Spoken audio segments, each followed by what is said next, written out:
back to another powerful episode of Pleasure Principles. I'm your host Avik, and today we are diving into something deceptively simple yet profoundly complex. Yes, the idea that pleasure is a good time. Yeah. So, dear listeners, we often think of pleasure as fleeting moments, a great meal, an intimate touch, on a night out with friends. But what if there were actual principles behind those moments that could help us not only maximize them, but also sustain them, right? So, I have a lovely guest today, dear listeners. My guest today is, please welcome Christian W Schnepf. Welcome to the show, Christian. Thank you, Avik. It's my pleasure to be here. Amazing. Yeah. so, so, dear listeners, like before we delve deep into the discussion, I'd particularly love to introduce you with Christian. So, Christian has built his life and career around answering that very question. He is an adventurous sociologist, human behavior expert, and the founder of the Science of Good Times. So his work blends deep research with lived exploration across the continents. So from TED Talks to national television, he has shared practical frameworks that help us understand like why we chase pleasure, why it sometimes slips away, and at the same time, how to consciously design more good times, both in daily living and in our physical and the sexual desires as well. So, I'll not take much of your time, dear listeners. Let's get into the discussion. And Christian, welcome to the Pleasure Principles. And I'm really, really thrilled to unpack what it really means to live in pursuit of good times. Welcome to the show. Thank you. Amazing, amazing. So, Christian, you often say that behind all human pursuits is the universal desire to maximize the good times. So, Correct. yeah. So, I mean, from there, I'd love to ask, like, what exactly do you mean by the good times? Yeah, So it is different. Yeah. Yeah, that is an excellent question. And a good time can be defined very simple as a moment or a moment in time you're attracted to be in. So every time you're in this present moment and you feel like you would like to escape this moment, then you're not having a good time, you're having actually a bad time. When you are in a present moment and you say, I don't want to escape it, but I don't know neither, I don't want to be here neither, then it's not a good time either.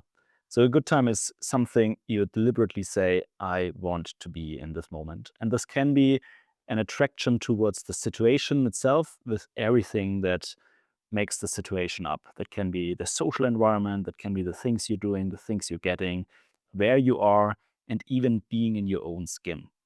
And if you feel attracted to all of those things within this moment, this is generally described as a good time. Right. So, I mean, I was the reason behind I was asking about how is this different from just chasing the happiness and the short term pleasure. So, if good times are kind of I'd say deeper than happiness, then what would you say? Like, what kind of role do fleeting pleasures play in sustainable? I mean, sustaining them. Yeah, the issue with fleeting pleasures is Hmm.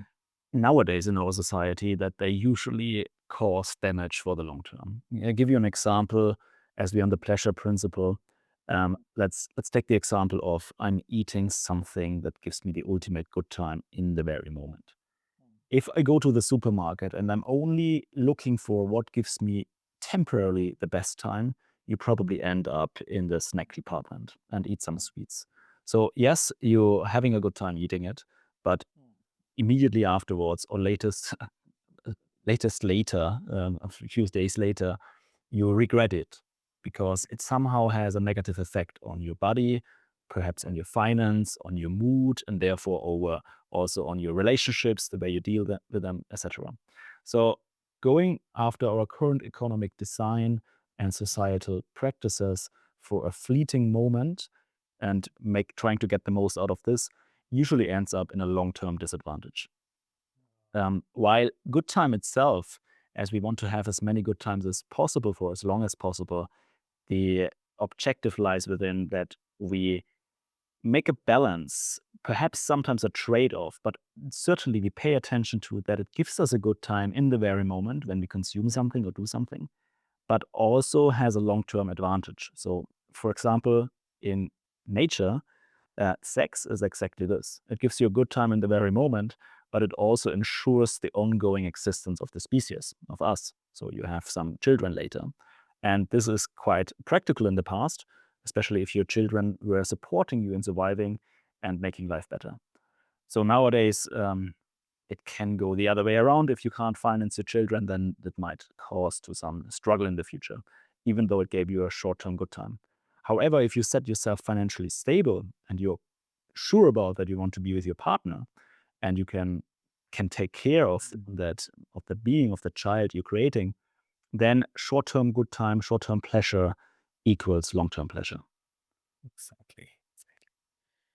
So, wow, it's really fascinating because I'd say like most of us are kind of where to chase the quick wins, but um, what you are saying is that like those small pleasures are only meaningful when they're part of a large rhythm of life. Yeah. Yeah, short-term pleasure should lead to a long-term pleasure. Say it like this. If it leads to a long-term disadvantage, we usually have regrets having taken it. Mm. True. Exactly.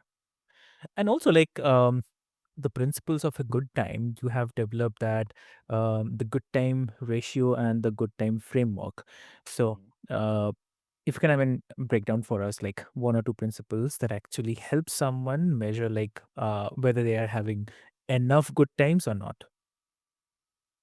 Can you repeat that question, please? Okay. So I'm saying like if you just break down or if you can just help us to understand about the good time ratio and good time framework, one or two principles basically to help so that people can also identify like if they are having a good time enough or not. Yeah, that's a great question. Do I have a good time or not, and how good is it actually? I had this question as well many years ago and developed in my PhD the good time ratio metric, which is in short GTR. And GTR measures basically the proportion of the times you're feeling attracted towards versus the times you are neutral to or even feeling an aversion towards. And let's make an example. You say you have 100 days, and 50 days of this time you said this is amazing, I really love it, and 50 days of this time you wished to be somewhere else. Then in that case, your good time ratio, your GTR, is 50%. So the goal over a whole lifetime, so let's go from 100 days to 100 years, the goal over a lifetime is to maximize those days and those moments you feel attracted towards versus the moments you're not. So someone who says 80 years of my life I really enjoyed and only 20 years I did not, well, that person I would consider is quite successful with an 80% good time ratio GTR over a whole lifetime. And the question is, how can we increase this? What leads to higher good times for the long term versus what leads to a lower good time ratio? So in that case, that is the metric behind, and I explain briefly how it works. So life has five areas within life unfolds, and where we can feel attracted to or feel aversion towards, aversion from. And one of the area is yourself. So do you feel attracted to be in yourself, be in your body? Or do you feel an aversion towards? Or do you say it's okay, but not really nice? That's the one area. The same question you're asking yourself for the things you're doing. Do you feel attracted to and like doing what you do, or rather not? And also what you're getting. For example, if you're working, do you feel attracted to the things you're getting from work, your acknowledgement, your finance, etc.? Then the other last two areas are the environment. Do you like where you are? Or do you feel like, I'm just here because I can't be anywhere else? And actually, if I could choose, I would leave any possible moment. And the last area, which usually is listed in our overview at the second, is the social environment. So, do you feel attracted to the people in your life? And as we hear on the pleasure principles, that's we can take it literally. Do you feel attracted to those people? It doesn't have to be necessarily sexually, but if you're in a relationship with someone, in an intimate relationship, how sexually attracted are you to this person?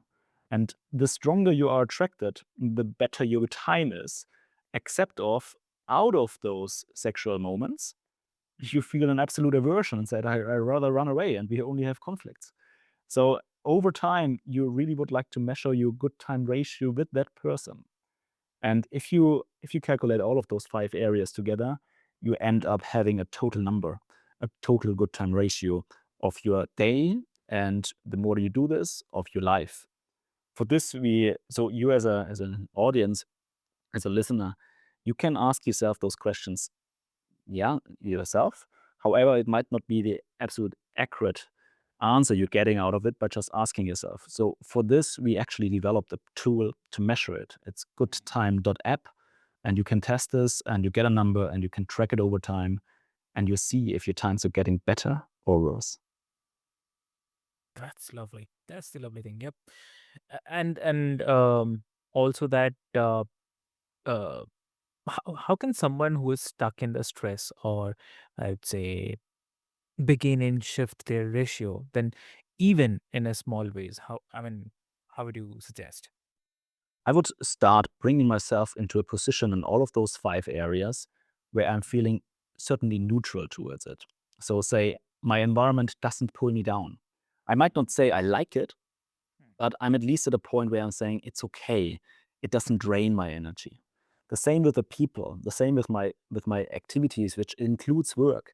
I might not love my work at that moment, but at least I don't hate it. I don't feel resistance inside of me doing it. And eventually, also the things you're getting.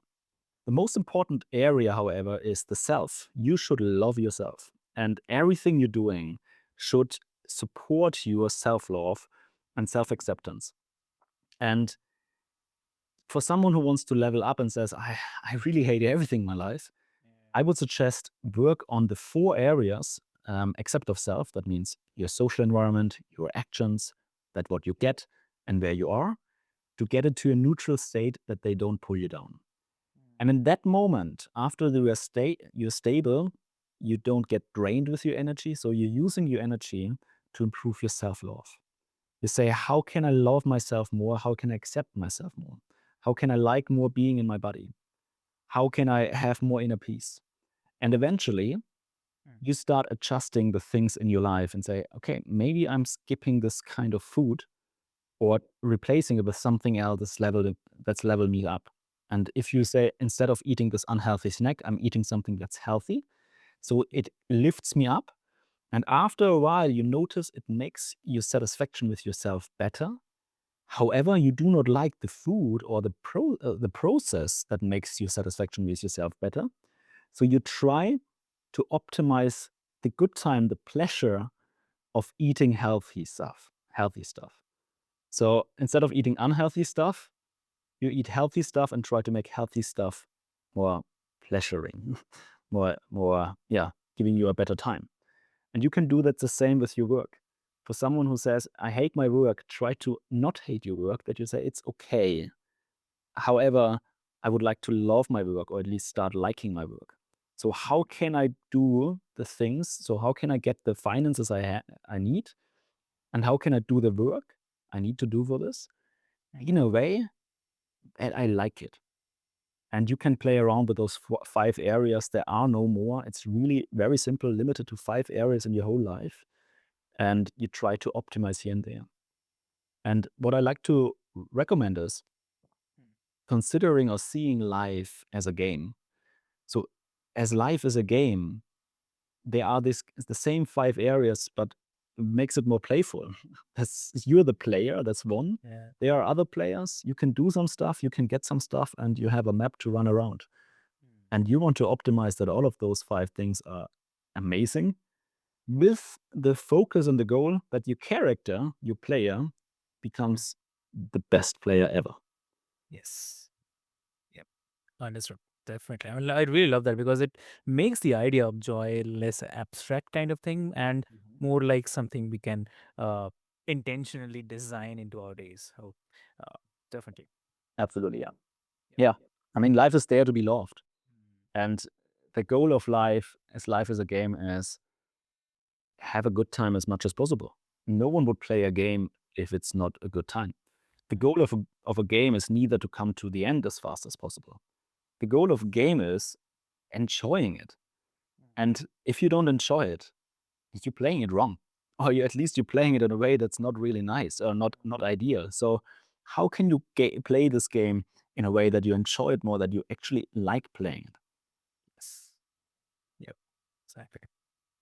Amazing. And when we are talking about the good times, I'd also love to bring about some of the contradictory angles as well. Um, uh, so some people would argue that too much focus on the pleasure or maybe the good times makes us kind of unproductive. So how would you respond to those people who see that the pursuit of pleasure as a kind of selfish, or you can call it a simple like lazy? Yeah, no, I don't think so at all. And the goal is to have more good times. But those people who might think it is, yeah, it is makes us unproductive. Let's start with that concern. They don't consider the long-term good times. They consider the immediate good times. And yes, if I'm only going for what makes me feel good in the moment, without considering the long-term consequences, then yep, you probably are really unproductive. But if your goal is to flow freely, to have good times for as long as possible, so that's why it's also a good time ratio, the GTR. It's not a moment, good time moment. No, it's not. It's a good time ratio. So if you're saying I want to have the maximum of my life good times, then you need to be productive in creating a life in a way that it gives you the fruits that allow you to live it so freely and with those good times. So if you just binge watch, yeah, if you want to have maximum good times for one day, you probably just take drugs. And at the end of the day, you go late to bed and waste your whole your whole health, and you don't Mm, work anything. However, that's only that's not sustainable. So if you can't do this tomorrow, and if you do this for a couple of days and perhaps a couple of weeks, well, the time afterwards is going to be hard. That's going to be a tough time because you need to get yourself out of there again. Eventually, you do need resources. Eventually, your body collapses and is not healthy. mm, And all of those things will make your time in the future very, very unenjoyable. In other words, not a good time and probably a very bad time. So if your goal is you're focusing on good times, you inevitably will say, okay, well, what can I do today that gives me all of those resources I need for long-term good time? How do I get money? How do I get love? How can I maintain a relationship? How can I build up a relationship? How can I pay attention to my body that in the long term I'm healthy and can do what I want without health problems? And then you say, okay, let's go to the gym. Let's do some work. Let's build a business. Let's go out and socialize. Let's date. And when you do this, you're wondering then, okay, but I can't just hustle my ass off for the rest of the mm, year with the hope that it's making it better. No, second question is then, when I'm doing all of those things, how can I do them enjoyable? I think dating is a great example. If you want to have a long-term great relationship and you're getting into dating, mm, then yeah, it brings you probably a good time in the future. However, you're not going to the date with the attitude, let's suffer today for mm. tomorrow's good time. You probably want also to have a good time on the date itself. Got it. So, what do you think? Is there any line between the uh, maximizing good times and escaping the responsibility? A line between maximizing good times and escaping responsibility. I think escaping responsibility is leading to minimize good times. So you need to take responsibility to maximize your good times. Actually, in the recent years, I got asked how I see myself, Mm, and my my preferred answer to this is like a child with responsibility. As a child, I was playing and wanted to have good times, okay. not thinking about tomorrow. As an adult, I'm responsible for myself. I'm responsible for my partner. I'm responsible for my colleagues and team.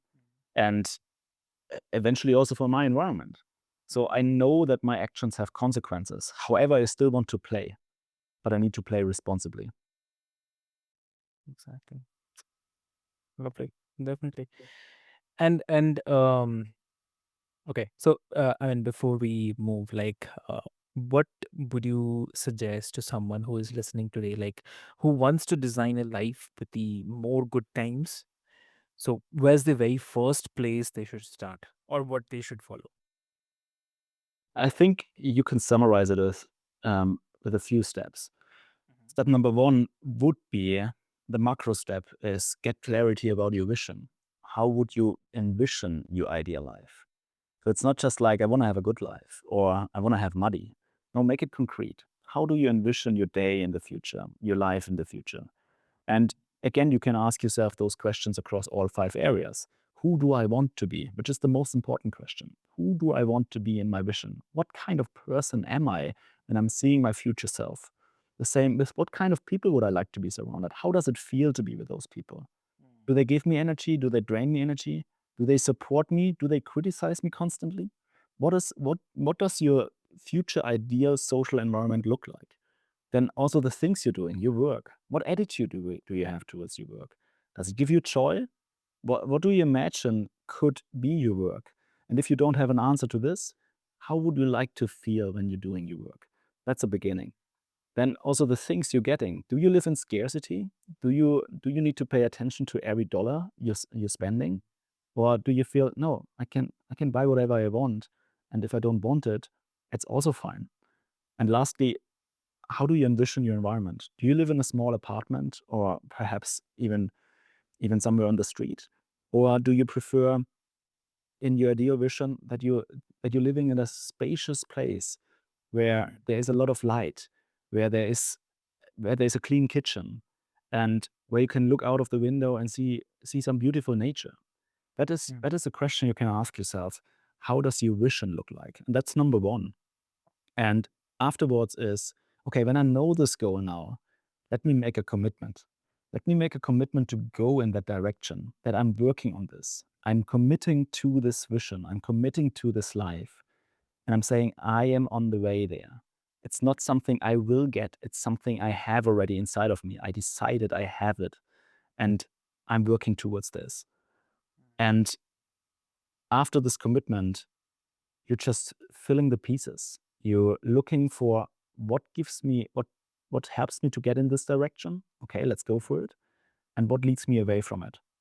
And what perhaps leads me through a detour to where I'm going. But I'm never going the other direction. And that that starts becoming a game. And you can play around, you can try, and you can fail, and you can learn from it. But you're sticking towards this direction until you're there, and then you enjoy it. And it doesn't make sense to go into a direction and say, I want to be the boss of a company. And eventually you're there and you're stressed. So that's why it starts with, how do I want to feel in my future life? How does a good time feel for me? What would give me a good time? And if it doesn't give you a good time anymore, change it. What I would like to give to the listener who might ask himself or herself right now, okay, but I have difficulties to visualize. I have difficulties to feel this. One thing that is very helpful is calming yourself down firstly. Meditation is a wonderful tool for this. Breath work, breathing in for 1 second and breathing out for 2 seconds to calm your nervous system, is incredibly helpful, because that triggers in your body the understanding that you are safe. Your sympathetic nervous system, that is usually responsible for flight, freeze, fight reactions, and make you stressed and anxious, is then shut down. And instead, the parasympathetic nervous system gets in, where you're more relaxed and you feel safe. So you're basically not running away from anything in that moment. And when you're in that state, you can then start thinking about, where do I want to run towards? And that becomes the foundation for you thinking about, how do I want to live my future life? How do I envision my life? So calm yourself down, bring yourself in a very calm and peaceful, loving environment where you feel content, where you feel enough, and pay attention to your body that you feel really like this, relax. And when you're in that moment, think about your future life and then commit to it and then go there. Lovely. Really amazing. I mean, that's a generous takeaway, I would say, dear listeners. It makes pleasure not just a kind of lofty idea, but something definitely you can begin weaving into your lives right after this conversation. So that's very important. So, Christian, this has been such an great conversation, I'd say, and you have given us a new lens to see the pleasure, like not as a kind of random luck or kind of guilty indulgence, but as a signs of conscious living. So, for all the listeners, like I hope today, I mean, reminded you that the good times are not something to wait for, but they are something you can design, you can nurture, and even you can measure as well. Definitely. So, Yes. yeah. So, think about your good times ratio and where you are investing your energy and where might you create a space for more joy, more intimacy, and more presence. Yeah, and you don't even have to think about this. Yeah. You can measure it on our online web app. It's for free for now. So go on goodtime.app, goodtime.app, and just go through the assessment. It's science-based, and you have a clear number with a dashboard that doesn't just show you how good your times are, it also pinpoints what gives you a good time and where is your energy drained and what you can change. So it's a live navigation system. Exactly. Perfect. So, dear listeners, what I'll do is I'll put all these details and the links into the show notes for your easy reference so that you can easily reach out and check out the app. Definitely. So, with this hope, until next time, this is your host Avik reminding you that pleasure is not a distraction from life. It's the rhythm that makes life worth living. So, go create some good times. Have a great day ahead. Thank you so much.